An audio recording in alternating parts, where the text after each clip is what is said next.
going straight down this alley and it'll lead to an elevator.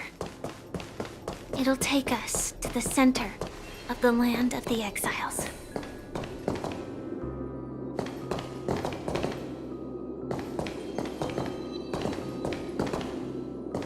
What a huge clocky. Looks like the watchmaker also left his mark on Dreamcloak's Reef.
The atmosphere in this fortress is pretty different from that in the beautiful dream.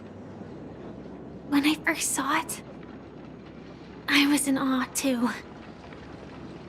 The sky here, it's like a reflection of the 12 dreamscapes. What's even more bizarre is that this place is also separated into trade and residential areas. The layout may be simple, but the facilities are very comprehensive. It seems that there are quite a number of people living here. Though both dreamscapes have distinct styles, the architectural designs are quite similar. Works of the same hand, perhaps. Hard not to speculate on the connection. But there's no point in overthinking things. Let's meet up with Himiko and the others first. Take a right turn at the end of this road and you'll reach the trade district. There are more people there, and perhaps someone knows where she is. Not coming with us? The Astral Express likely needs room for some internal deliberation. In the meantime, I'll try and locate Gallagher. Sure. Let's reconnect later. Letting her go was the right decision. Further observations are needed before we decide whether to trust her. But first, there's someone I need to talk to. Let's go. I'm sure you've already noticed him. He's right over there. The Reverie Hotel's bellboy. How did he end up here? And right after Miss Acheron severed the beautiful dream. We'd better check, just to be sure.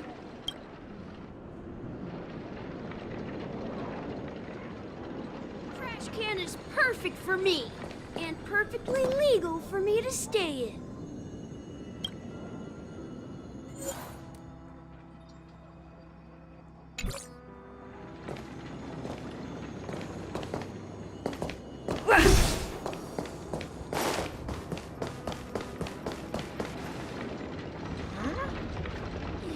Guest from before. We meet again! And a new friend. Forgot to introduce myself. I'm the hotel's bellboy, Misha. Hello, Misha. I'm Welt. We met in a dream. Oh. And who might this be? Tick-tock! Old friend and new friend! Let's high-five! Your, memory zone meme? Nope. Clocky is a good friend of mine. We all live here. How did you two get here? This dreamscape isn't supposed to be open to the public. I wonder if it has something to do with Sleepy. So, this is your home? Yep. After my work in the beautiful dream ends, I'll go back home. Commuting used to be more convenient, but ever since travel became cumbersome, Sleepy started ferrying people back and forth between the two dreamscapes. This Sleepy. Can you describe what it looks like? Sleepy is a memory zone meme. Looks fierce and has many eyes. But it's actually really well behaved. Gallagher's been taking care of it. Based on the description, that meme is indisputably death. A nightmare for the family, but for the people who live here, well, that couldn't be further from the truth. Death? Not in a dream, surely. Sleepy's just a little aggressive, and sometimes messes up by fetching the wrong guess. But it would never hurt anyone. I see. Has it brought back any guests recently, say, in the last day or two? We're currently investigating a missing person case that occurred within the beautiful dream. I see. Then you'll have to speak with Gallagher. But he's currently busy hosting a visitor from the Oak family and specifically asked not to be disturbed. Mr. Yang, the person you're looking for, is it Miss Robin? Just as I thought. Considering what happened with Miss Firefly, this doesn't come as a surprise. If you're looking for Miss Robin, I can lead the way. She told me that she'd be willing to meet with outside guests. If it's not too much trouble. Also, we're looking for our missing companions. A woman with red hair accompanied by a girl with pink hair. Have you seen them? Oh, I haven't. But please, rest assured. Dreamflux Reef is a small place, and it's not as bustling as the beautiful dream. But its safety is unmatched. How about this? Since it's your first time here in Dreamflux Reef, I'll be your guide and help you find your companions. And then we can all go visit Miss Robin. She's gone to Mrs. Grace's to visit the children. She won't be leaving anytime soon, so there should be enough time. All right, then. Well, we now know the answer to both murder cases that have caused such commotion in Penacony. As for the intentions of the mastermind behind it all, we're still none the wiser. Yes, and I believe their relationship with Gallagher may run deep. Why else would they be so clandestine about their discussion? Regardless, we have to find Gallagher. Say, you mentioned before that you saw a clocky that only you could see, right? I can't shake off this strange feeling. Am I really still so young at heart? Forget it. It's not important. We'd better just follow Misha.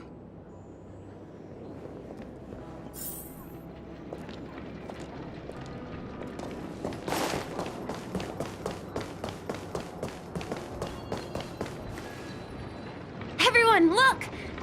From here, you can see the most spectacular view of Dreamflux Reef. A black hole? No. An accretion disk formed from consolidated memoria? Was Dreamflux Reef built on such unstable memoria? Oh, so Mr. Yang is also versed in memoria dynamics. I was just trying to figure out how to explain this huge hole to everyone. I bet you guys have a lot in common with Miss Kami.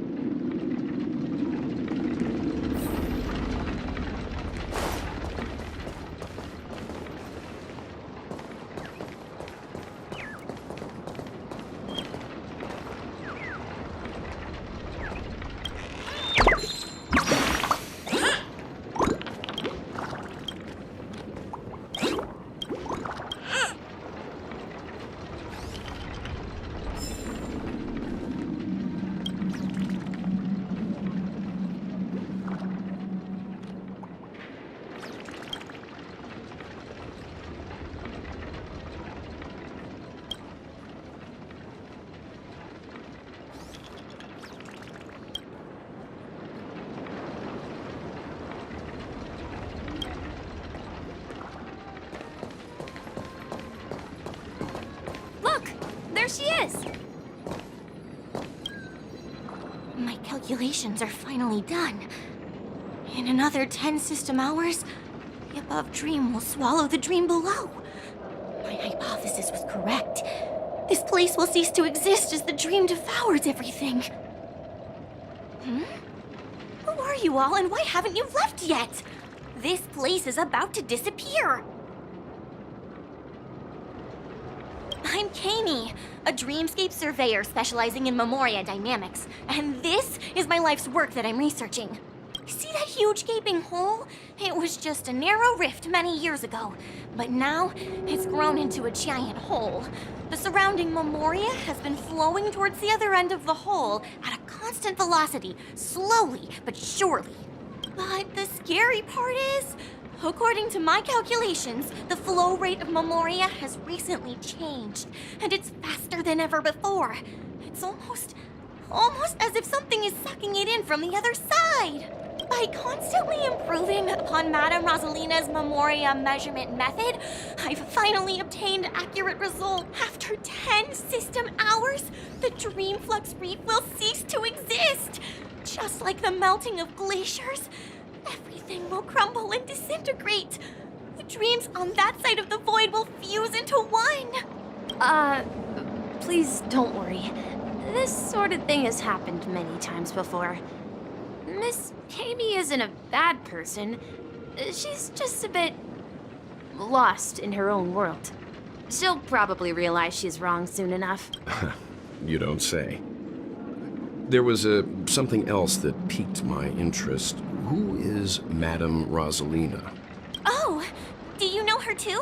Or are you also a fan of Memoria dynamics? We're very interested in Madame Rosalina's achievements. Could you tell us a little more about them? Why, of course! She's an excellent scholar of Memoria dynamics, and the first person to apply Memoria rate measurement methodology on interstellar travelers. Regrettably, due to the presence of the Garden of Recollection, ordinary people don't pay much attention to the nature of Memoria. She departed this world without much fame, leaving only a few thin journals behind. I came to Penacony to learn more about my idol, and went to great lengths to seek out Dreamflux Reef, all because this is her final resting place. Prodigies always meet their demise prematurely. If only Madame Rosalina had more time, she would have discovered a way to reverse the flow of Memoria. I felt it. The source is in the golden hour. There is a certain anomalous presence stirring the currents of the memory zone. I must uncover more concrete proof. I must convince everyone. Does the name Madame Rosalina sound familiar to you?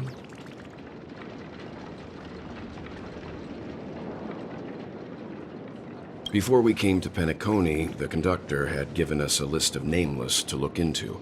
Her name was mentioned. It seems like she did a great deal of research and calculations in Dreamflux Reef, before abruptly passing away. Miss Kami regularly mentions her. I hear Madame Rosalina passed away during the prison war.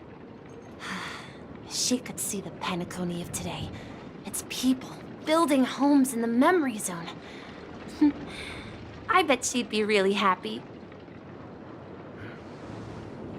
Perhaps. Our destination is the commercial district. That's where the largest crowds gather in Dreamflux Reef.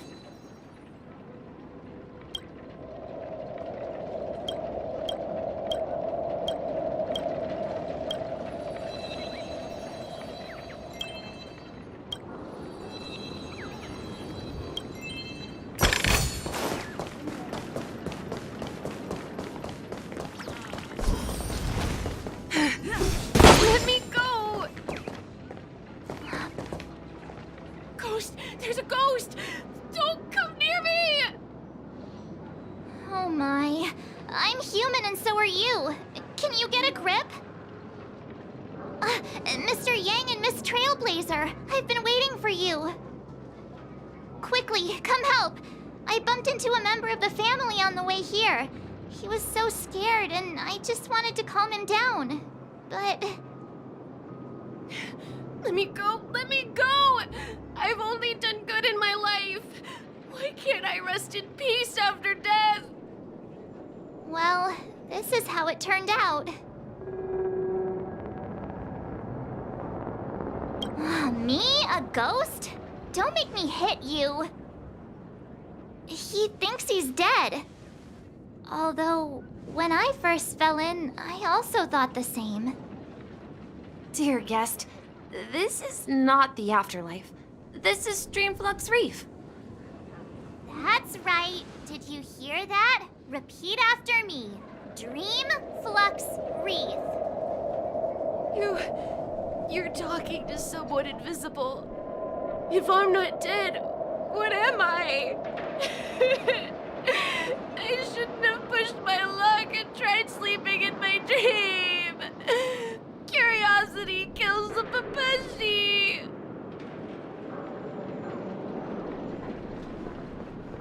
Stop asking!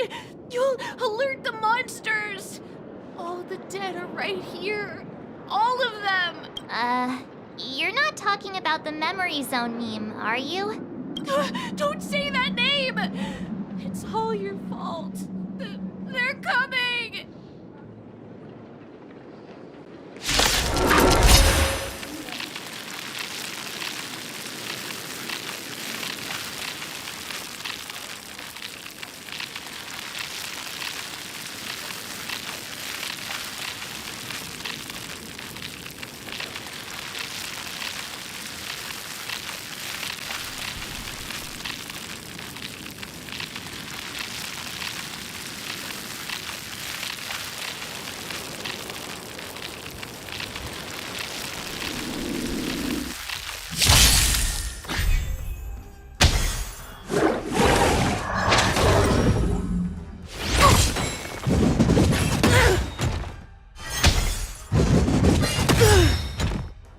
Rules are made to be broken.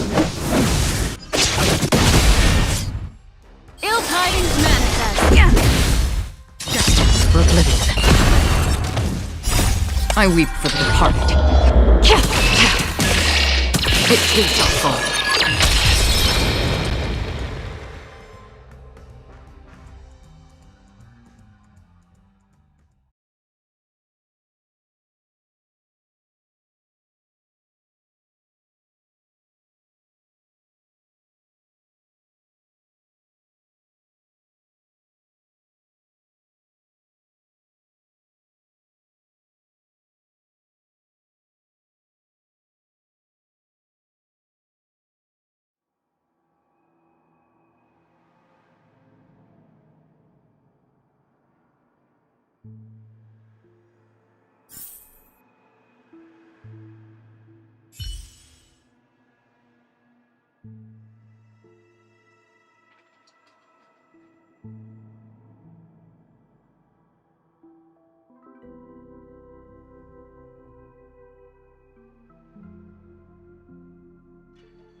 He passed out. His intense negative emotions attracted the nearby memory zone memes. I see. But why aren't the other people around here scared? Unlike in the Sweet Dream, people here don't see memory zone memes as dangerous monsters. And even if they pose a threat, people can easily escape by forcing a wake-up call. But we can't just leave this man here. Can we take him somewhere safe?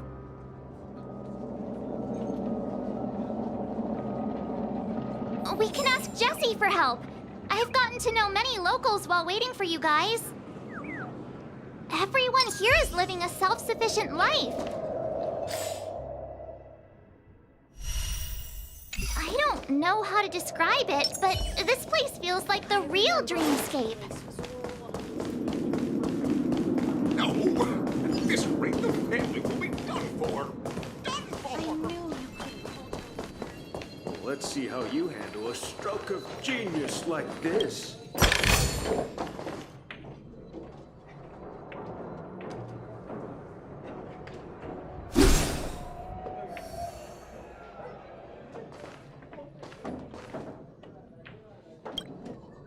Evening, Jessie. Is it evening?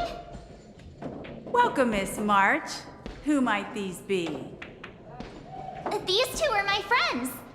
As for the man lying on the ground, he's a scaredy cat who fainted from fright.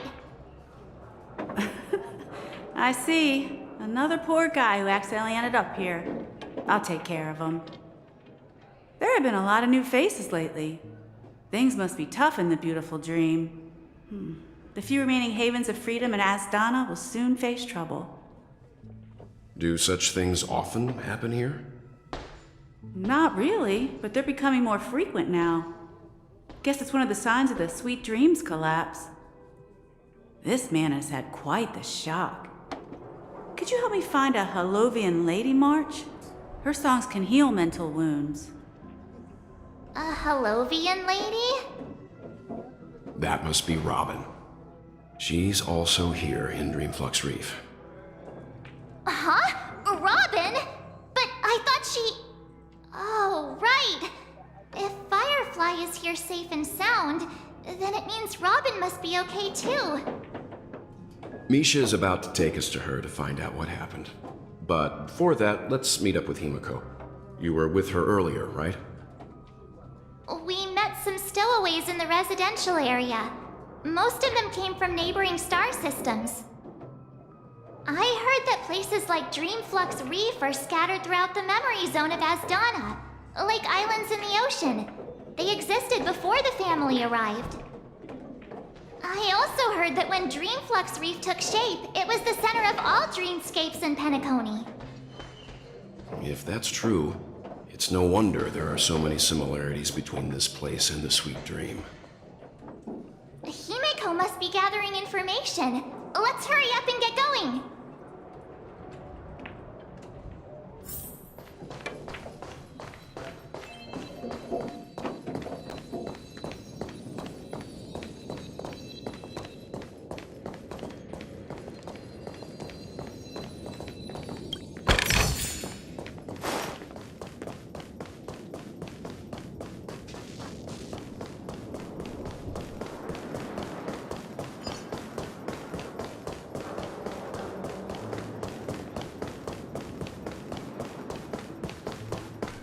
This is where we split up. So that's how it is. I never imagined we'd gather the remaining details here.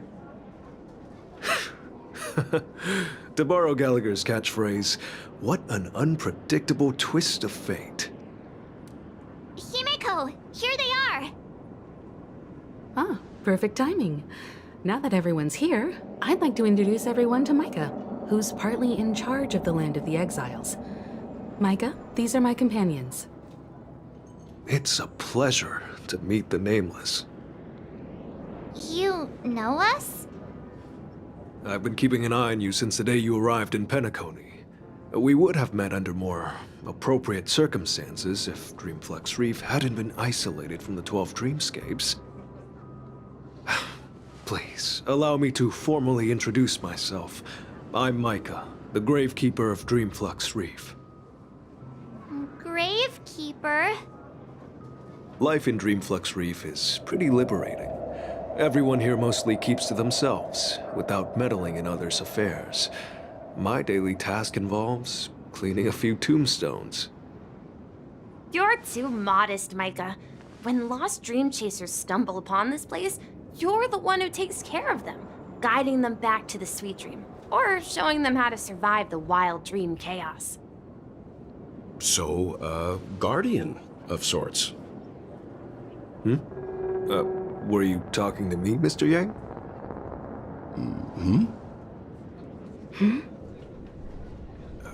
On that note, Mr. Mika, which tombstones are you referring to? We didn't come across any graveyard when we arrived. They're actually just symbolic stones. But since you're curious, Mr. Yang, I'll take you there. I have a feeling you might find something of interest there. But before that, you have an important guest joining you. An important guest? Who could it be? This way, please. The roads here in Dreamflux Reef are a bit run down. so watch your step.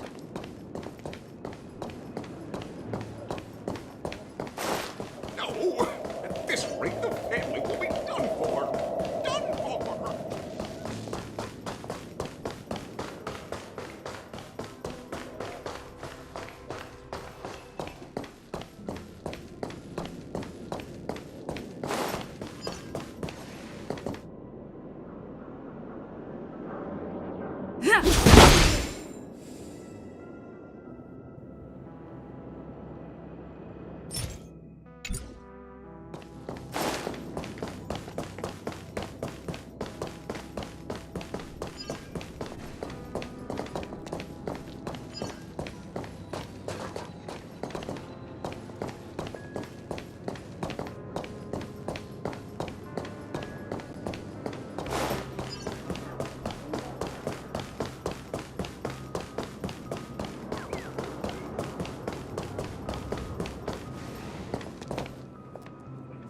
There she is. It really is her! Miss Robin!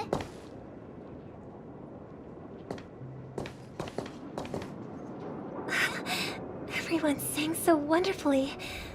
It's not often that I tried this music style, but I've gained some valuable insights from it.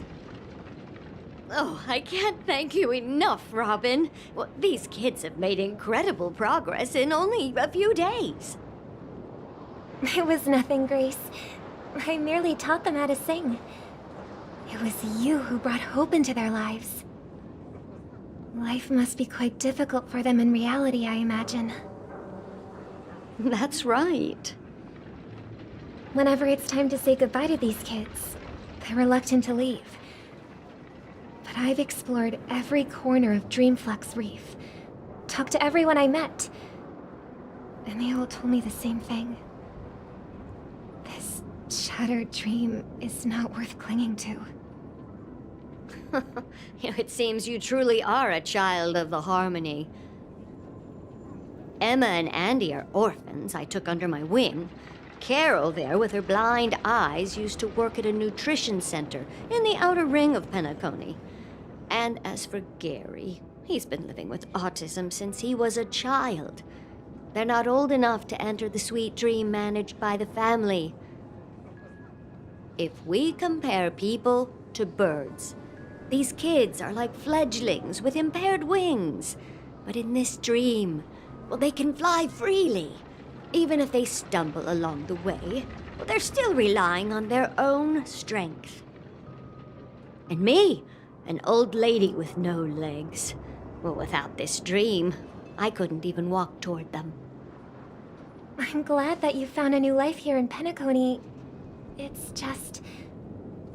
Don't worry, Robin. Dreams have their significance, but they aren't everything. Both the children and I understand this. No matter how long we fly through this dream, we will one day return to reality. But you know what? Emma and Gary aren't plagued by their insecurities anymore. No, and Carol is learning how to cope with her blindness. And Andy is livelier than ever. Well, even I've become more optimistic. You see, in dreams, we learn how to live. Once we return to reality, we learn how to survive. And should our feathers be damaged, then we share our wings with one another. There's no need to covet an illusory sky in dreams, because we have the right and the ability to fly towards a broader horizon. It's a relief to see you safe and sound, Miss Robin. It's nice to see you all again, Astral Express crew. I heard my disappearance caused quite the commotion out there. I'm really sorry about that. Since you're here, can we assume that you're fully aware of the situation in Penacony? Ever since I returned to Penacony, my voice started to change, until it gradually faded away. At first, I thought it was a temporary ailment, perhaps due to having been away too long. I thought maybe it just takes some time for my body to acclimate to the high concentration of Memoria and Asdana. But now it seems the root of the problem goes way beyond me. There are elements around me that don't align with the harmony. And losing my voice is just one of the signs of the Sweet Dreams collapse. The Sweet Dreams collapse. That memo keeper mentioned the same thing. So it's real. While I was away from Penacony, the boundaries of the 12 dreamscapes kept expanding outward. But whenever I mentioned the anomalies in my dreams, all the family heads refused to talk about it. Only my brother was willing to respond. Later, I discovered the secret letters from the IPC ambassador, which further convinced me that there are hidden secrets beneath the surface of Penacony. So, following the clues in the Oak family's dossiers, I found my way here. The land of the exiles, concealed by the family under the guise of death. A dream within a dream, where Penacony's past is buried. Hearing you speak, it sounds as if your voice has made somewhat of a recovery. I hate to admit it, but the harmony in this place resonates more broadly than within the Sweet Dream. It's regrettable, but the family has experienced betrayal. The traitor, or traitors, abandoned their original principles and, using the name of harmony, exploited people's weaknesses to turn Penacony into the planet of festivities, trapping everyone in the illusion of the Sweet Dream. This is not the strong defending the weak, but rather the strong exploiting the weak. A world without equality won't ever be favored by the harmony. And naturally, those voices blessed by them have lost the ability to sing. Could there be another force influencing the family's shift in philosophy, Miss Robin? Considering what happened with Acheron, it's difficult to conceive of another entity within the realm of the harmony capable of influencing everyone. Unless a power surpassing that of an emanator is involved. I'd heard about what happened to the Cienjo Alliance, but as far as I'm aware, the family hasn't faced any such external interventions. Who knows? Perhaps I've just been away too long and missed something. Regardless, I cannot accept my home is moving towards the very opposite of what the harmony represents, while still claiming to uphold it. I must uncover the reason why Mikhail cut ties with the family, and who exactly it was who betrayed us all. Do you remember our arrangement, Mr. Micah? Well, here's my answer. I've decided to forgo my role, and never step foot on the Charmony Festival stage again.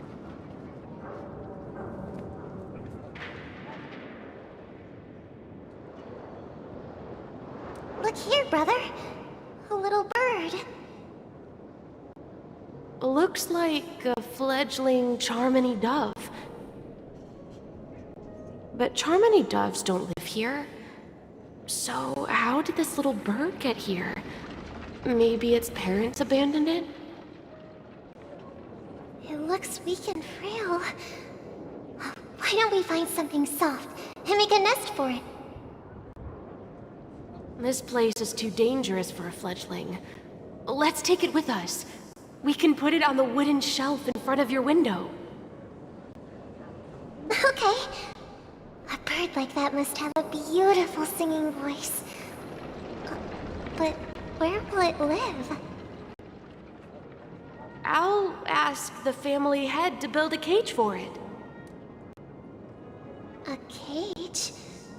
But then it won't have the freedom to fly, right? Let's see. What is it that has captured the attention of the two best interpreters of the Great One? To the point that they've forgotten how to enjoy their dessert. Oh, poor little thing. Doesn't look like it's doing well. Do you want to rescue it? I do. But I don't want to lock it up in a cage. Why? Even if it's small and not fully feathered and can't sing, it didn't come into this world just to be locked up in a cage. Birds, they should be flying free in the sky. That's quite the romantic idea. And what about you, a young scholar?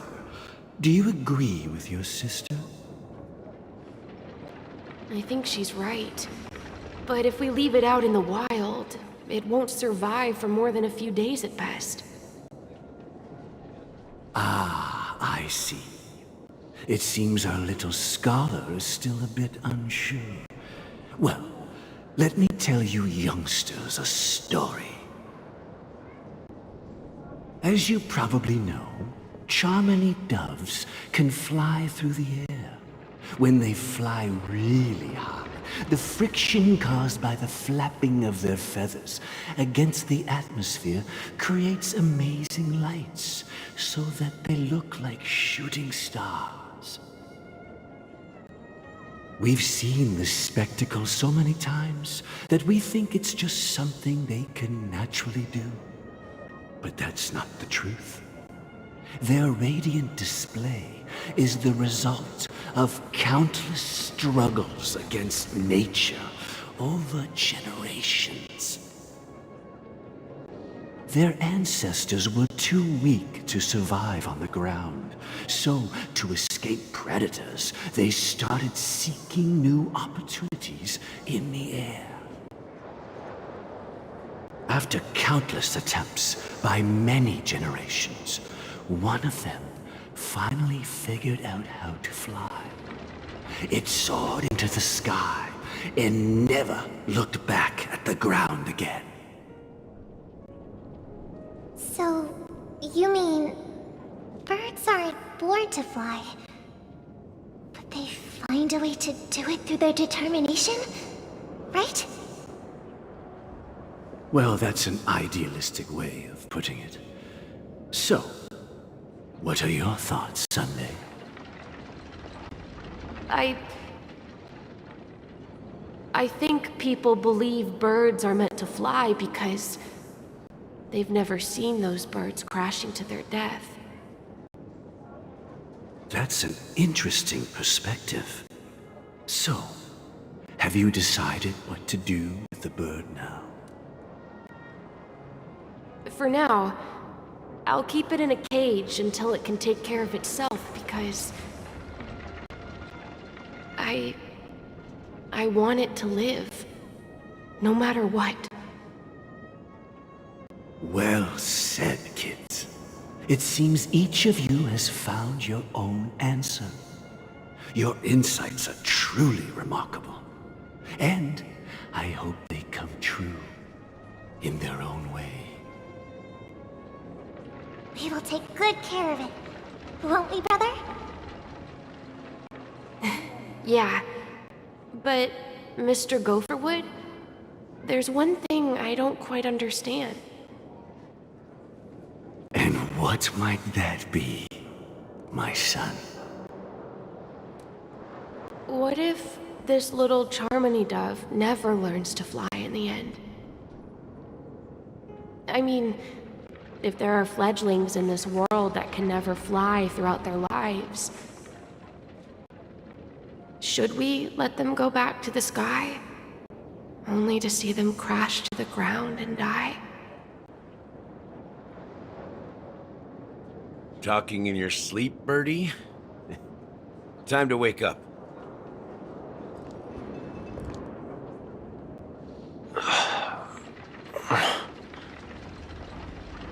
Huh? Need a hand? I'm still alive?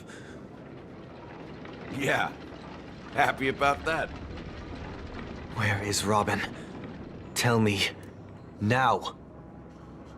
I knew that was going to be the first thing you'd ask. Don't worry, your sister is here, safe and sound. She's probably walking around the streets now. If I were you, I'd be more worried about myself. After all, right in front of you is the guy who just stabbed you in the chest with a dagger.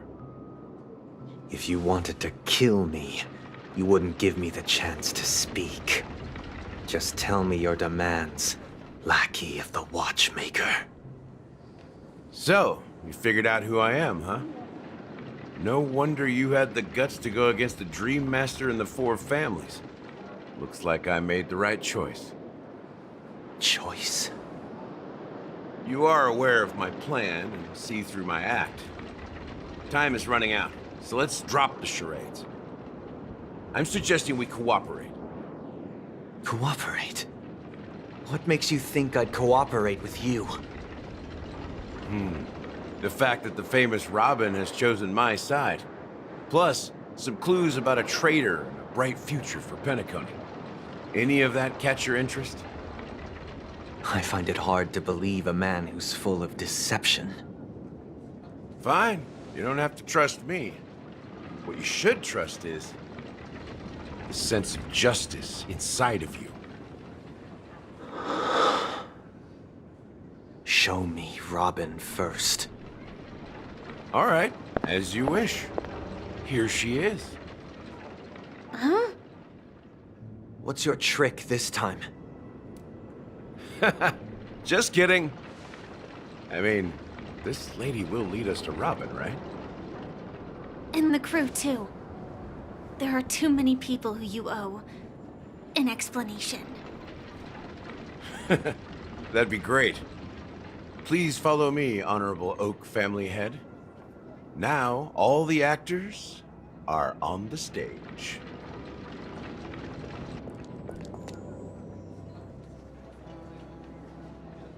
This is the monument I mentioned earlier. The names inscribed on it should be familiar to all of you. Rosalina and Tiernan. When Penacony was known as a frontier prison, it was the Trailblazers who connected it with the stars. They were the heroes who saved Astana, and their names deserve to be immortalized, not just on this small stone tablet, but in the annals of history for all of time. However, today, the planet of Festivities is nothing but sweet dreams. That heavy piece of history is all a distant memory. Just like that prison. If their names are inscribed here, then that means... According to Micah, they died long ago. Rosalina was killed during the War of Independence. She ventured alone into the heart of the star system to investigate the flow of Memoria, but she never returned. Tiernan was a skilled gunslinger, strong and reliable. He led the people through countless battles, but he didn't live long enough to witness the arrival of true peace. In the decade following the war, Penacony faced challenges internal and external. To protect Astana, Tiernan took up the way of the Trailblaze and led the Lampmoth family to explore beyond the system, only to be surrounded and wiped out by the swarm. Though I had expected as much, the tales of these heroes truly are sorrowful. True to the title of Trailblazer, they spent their lives venturing into the unknown. But what about this tablet? There are no names carved on it. When Dreamflux Reef was created, its owner was still alive. However, he insisted on erecting a monument for himself, saying that it will happen someday. Here we meet again. Everyone from the Astral Express. Robin.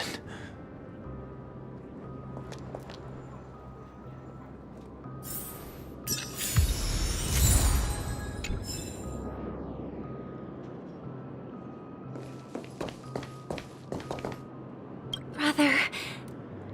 There's no need for words. You're safe.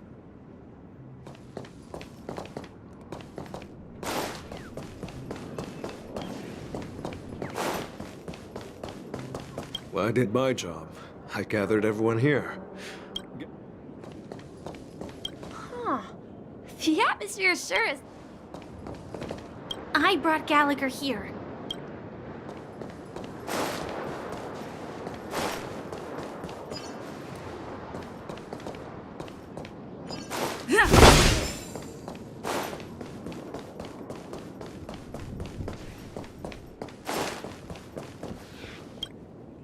I promised to give the siblings some privacy, so let's talk about our business first.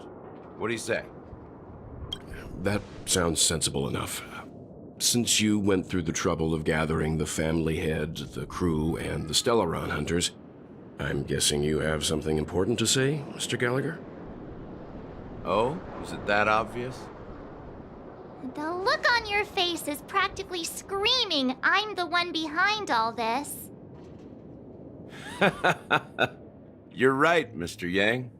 It is indeed time to come clean on everything. The siblings already know what they need to, and they've made their choice.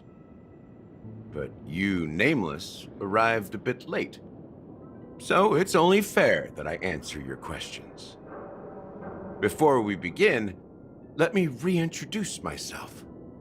I'm the founder of Dreamflux Reef, the deputy of the Watchmaker, and the one who sent out that invitation. As Gallagher, the history fictionologist, I humbly extend my greetings to you all. History fictionologist? So what, everything you told us was made up? Well, don't worry. Almost everything I shared was true. Well, except for the part about the family accepting me back. I double-checked with Micah, and everything he said about the family, the Watchmaker, and Mikhail is true. Thank you for your understanding. Now let's get down to business. I'm sure you're all wondering why I went through the trouble of setting up this battle for the legacy, inviting different factions, and stirring up a ruckus all over Penacony. Well, it all boils down to something very familiar to all of you. The Stellaron. The Stellaron? But how is that possible? Penacony is a free-flowing interstellar hub. There are no signs of contamination whatsoever. You're totally correct. So, care to take a guess at what that means?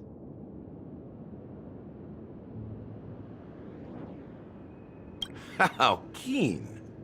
Well, what should I say? I expected nothing less from the person here who is the most familiar with Stellarons. The sweet dream doesn't come out of thin air. If you think of the memory zone as the sea, creating the land of the dreams is like filling that wild ocean with earth to make an island. To achieve this feat, without the help of an emanator of remembrance or enigmata, the only way is to use a Stellaron. And that's not something you can achieve with a simple wish. It requires vast quantities of knowledge, time, and manpower. I'm sure you get what I'm hinting at. In Asdana, the planet of Festivities itself is a Stellaron disaster. The planet of Festivities itself is a Stellaron disaster? It all started a long time ago, back when the Watchmaker and his crew liberated the frontier prison. They faced countless challenges as they began building Penacony from the ground up. That's when the idea of using the Stellaron came into play. The Stellaron first entered the Asdana system during the war. The Nameless warned everyone against the folly of attempting to tamper with such a power, and most heeded their words.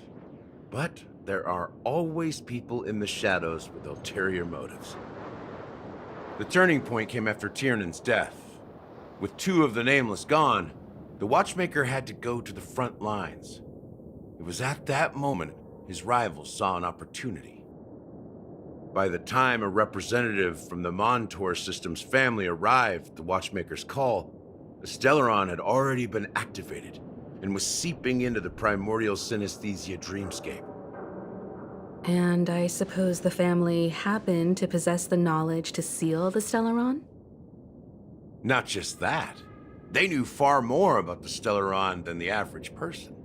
They helped Mikhail swiftly quell the civil unrest and played a part in building Penacony under the disguise of the Harmony.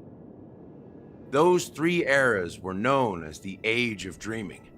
The Watchmaker, who had been left in the dark, sent out invitations across the universe, spreading the hype around the land of the dreams. Then, how did they turn against each other? Remember the island in the ocean metaphor? The truth is, the Stellaron was never truly sealed. It existed in a different form within the dreamscape. Think about this. What would it cost to create and maintain such a lavish dreamland? It's people's lives. The opulent dream is built upon the decay of spirits, with a toxic elixir called pleasure flowing through the dreamscape. It tempts people to indulge in the dreamscape, and gradually their minds succumb, becoming nourishment for the sweet dream. Confusion, laziness, and cowardice, weaknesses that plague humanity, were magnified and nourished by the family. Penacony became a new kind of prison, even more impenetrable than the previous one. Sadly, we realized this far too late. By then, the family had a firm grip on Penacony, swiftly quelling any opposition that arose. At my wit's end, I had to use the power of the Enigmata, and sought refuge in this chaotic realm. Over the years, I created a meme within this dream for our use. Dormancy. That's its real name. We exploited a loophole.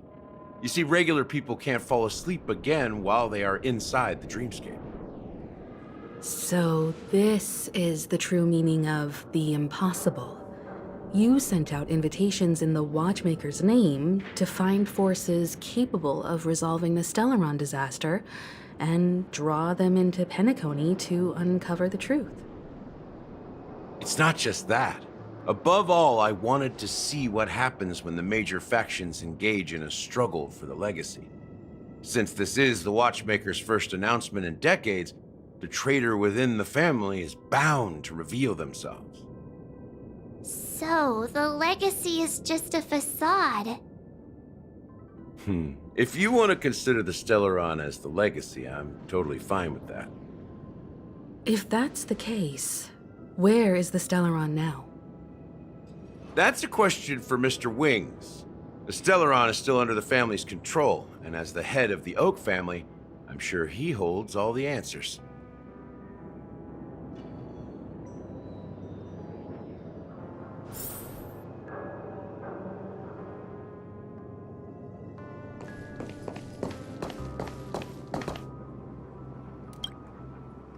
Are you done talking? So, will you tell us where the Stellaron is? It is the Penacony Grand Theater itself.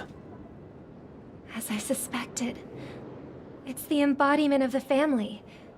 The edifice that first materialized within the sweet dream. That's what turned Penacony into its current state.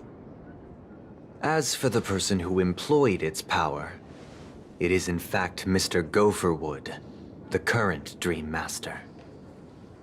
Well, that was easier than I thought. Did you conduct your own investigation already? Correct. When I was trying to track down the person who murdered my sister, apart from you, Gopherwood was my second suspect. Confronting me first turned out to be a smart move on your part. I didn't have other options. The Dream Master has been elusive, and even the heads of the families can hardly get an audience with him. Moreover, Mr. Gopherwood has been kind to my sister and me. And I didn't want it all to end like this. What do you mean by that? To be honest, my brother and I are also victims of the cancer of all worlds. We grew up as orphans, and were adopted by the family when they came to help. Mr. Gopherwood recognized our potential and brought us to Penacony. But I can't just stand by and watch Mr. Gopherwood become an enemy of the Harmony. I won't use my voice to support an evil cause. I won't step on that stage and sing, no matter who the traitor is, or what orders they give me. I won't let the Charmony Festival become an event that destroys harmony itself, or the paradise in our dreams. Indeed. For the paradise in our dreams. As the head of the Oak family, I'm responsible for ensuring Penacony's promising future. Robin and I will head into the sweet dream and confront the Dream Master. And if it turns out that the family has truly strayed from the harmony, I'll fight alongside you.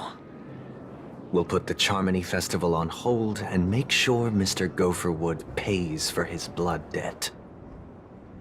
The enemies you are about to face aren't like this old dog here, who can barely even bark. Since our interests are aligned, why don't we team up? Maybe, just maybe, we'll have a shot at success. We have always been following in the footsteps of our nameless predecessors, and there's no reason to stop now.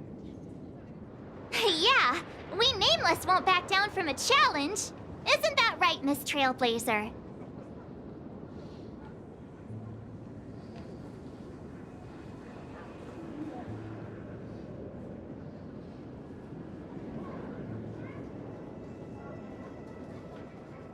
Exactly! It's time for the crew to save the world once more! Rest assured, sitting on the sidelines isn't in our nature. Mr. Sunday, Miss Robin, I'm willing to accompany you on behalf of the Astral Express. Having a third party present should help with negotiations, and could make all the difference if things get ugly. Thank you, Mr. Yang. Thank you all very much. The Charmony Festival is about to start, and time is against us. We must hasten. Everyone, let's gather over here. We still need to make some preparations.